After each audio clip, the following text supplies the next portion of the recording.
In this video, I'm going to show you how to connect the Baserow to N8N. So the first thing you want to do, you want to open up N8N, and then you want to click add the first step over here. Now, of course, you can do this with a starting project, or you can, of course, do it in an existing project as well. It's going to work the same way. So here, click on add first step, or just add a step, and here you want to look for Baserow. There we go. And then once you look for that, click on it, and over here you can select one of the available actions. So for this instance, we're just gonna go ahead and click on create a row, and then this thing will pop up over here. Now, the first thing you're gonna want to do is you will essentially have to first put in your credentials, and the way you do this is you can click over here and click on create new credential.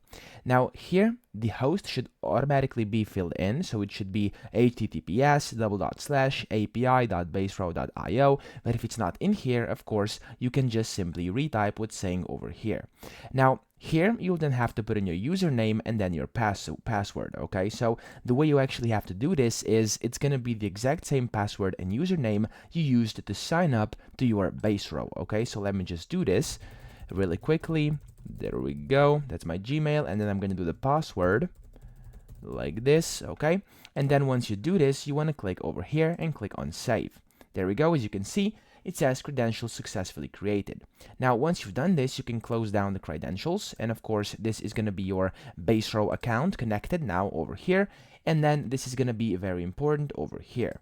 So if you're looking for your database, and if you're connected already, you're already going to have this option over here, so you'll be able to essentially just put anything you want in here. You'll be able to put in your name or IDs, you'll be able to put in your table name or IDs, etc., and of course, you'll be able to customize pretty much anything, because if you've connected with your actual username and password, and it was the correct one, you'll be able to see anything you want in here, and then you'll be able to just customize it the way you wanna. But of course, if you wanna use the ID, that's how this is gonna work. So whenever you click on a specific database over here, you can see a bunch of different numbers.